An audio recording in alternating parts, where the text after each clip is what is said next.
사상 첫 10세 미만 메르스 환자가 발생하는지의 여부로 보건당국을 긴장시켰던 성남의 한 초등학생은 5차 검사에서 음성 판정을 받았습니다. 네, 그러나 사상 처음으로 40대 메르스 사망자도 나오면서 젊은 사람도 안심할 수 없다는 분위기가 고조되고 있습니다. 이경태 기자입니다. 성남에 사는 7살 초등학생 A군. 무려 5차례에 걸친 검사 끝에 최종 음성 판정을 받았습니다. 앞서 4차례 검사에서 음성과 양성, 다시 음성과 판정 불가 등으로 판정이 엇갈렸던 주인공입니다.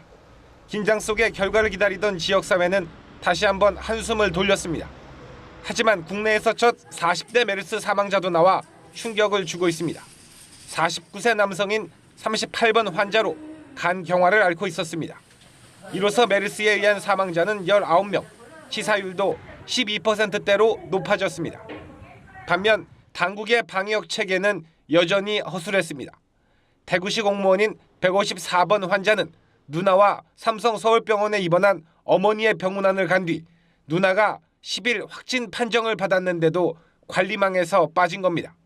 심지어 1차 양성 판정 전까지 출근해 회식에 목욕탕도 다녀왔습니다. 이 공무원은 보건당국의 삼성 서울병원 방문을 고의로 숨겨온 것으로 드러나 지역사회의 공분을 사고 있습니다.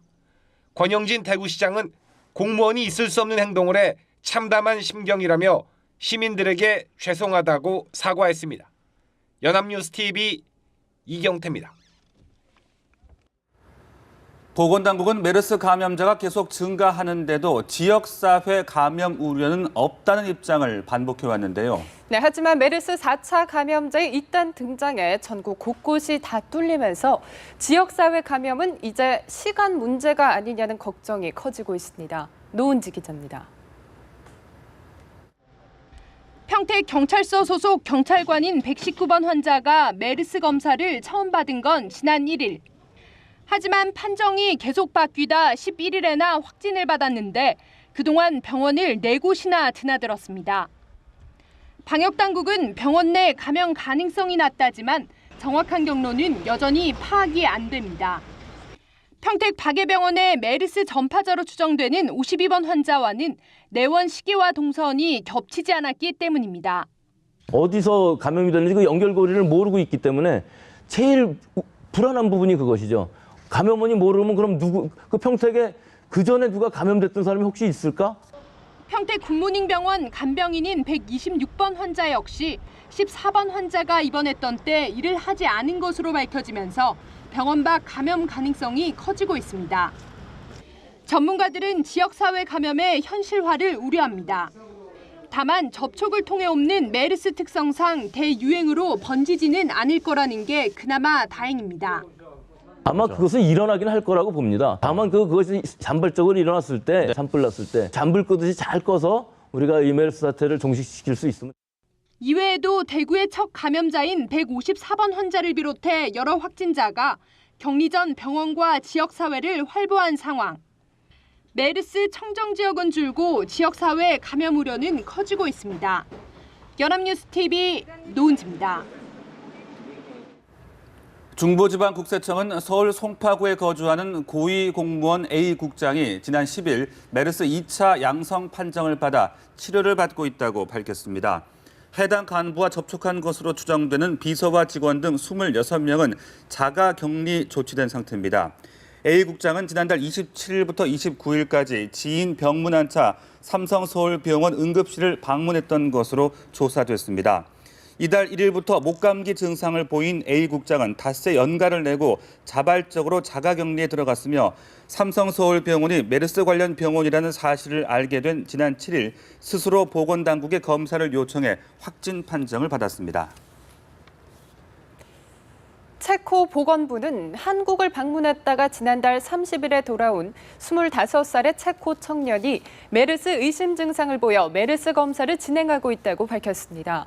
이 청년은 지난 14일부터 감기 증세와 체온이 38도에 이르는 증상을 보인 것으로 알려졌습니다.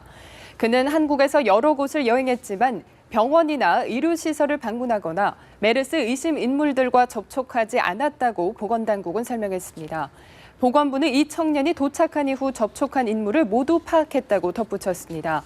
만약 이 청년이 메르스에 걸린 것으로 판명되면 체코의 첫 환자가 됩니다.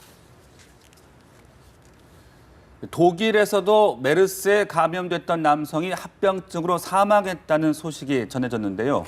네, 한국의 메르스 공포에만 관심을 보이던 독일도 자국에서 일어난 일에 다소 놀란 모습입니다. 베를린에서 고형규 특파원입니다.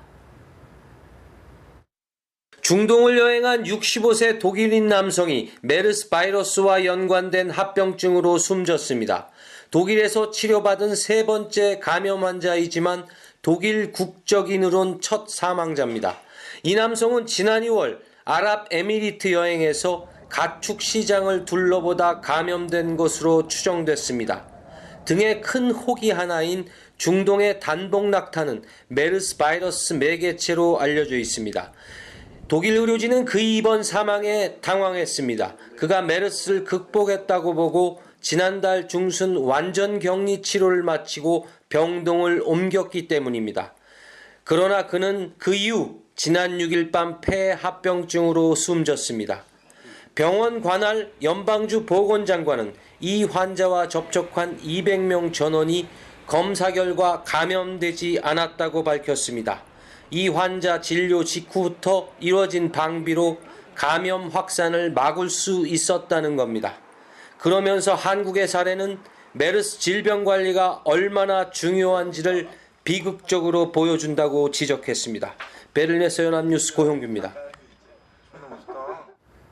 세계보건기구 WHO는 오늘 제9차 메르스 긴급위원회 회의 결과를 발표합니다. 앞서 WHO는 현지 시간 16일 국제보건규칙에 따라 한국 등의 메르스 확산과 관련해 긴급위원회를 열었습니다. 이번 회의에서는 WHO가 한국 정부와 일주일간 메르스 전염 경로 등에 대한 공동조사를 벌인 결과 등이 보고됐습니다. 이번 회의는 한국 등에서의 메르스 진전 상황이 국제적 공중보건 비상사태 선포 요건에 해당하는지를 판단하게 됩니다. 한편 마거릿 찬 WHO 사무총장은 2015 세계 간호사 대회 참석차 내일 방한해 한국 메르스를 평가하고 권고안을 제시할 것으로 예상됩니다.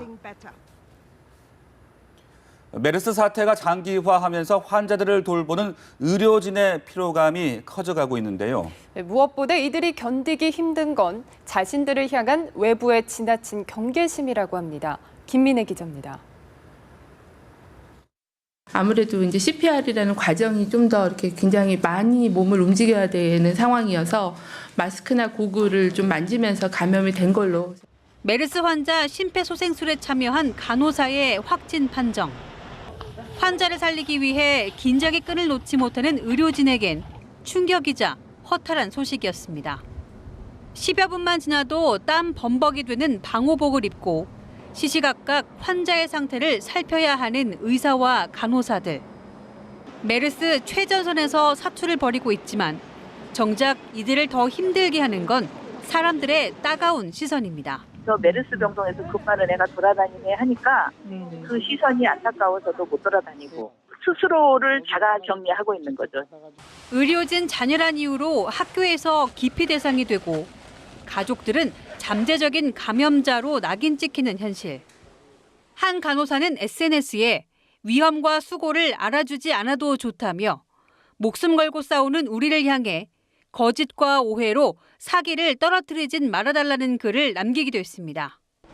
몸도 마음도 조금씩 지쳐가고 있는 의료진들. 이들이 주저앉지 않게 격려해주는 일은 우리 모두의 몫입니다. 의료인들이 신체적으로도 지치고 또 정서적으로도 지치기 시작했어요. 격려해주고 또 힘을 보태주고 그랬으면 좋겠습니다. 연합뉴스 TV 김민혜입니다. 메르스 감염이 의심돼 자가격리 중이던 30대 남성이 거주지를 이탈했다가 6시간 만에 인천 해경에 의해 보건소로 인계됐습니다.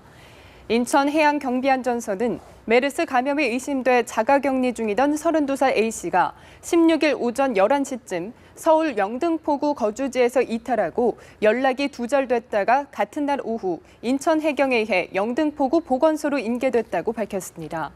A씨는 낚싯배를 타고 인천 앞바다로 나갔다가 돌아온 것으로 전해졌습니다. 평택 성모병원에 들렀다가 메르스 감염 의심자로 등록된 A씨는 검사 결과 메르스 음성 판정을 받았지만 보건소의 모니터링을 받고 있는 상태입니다.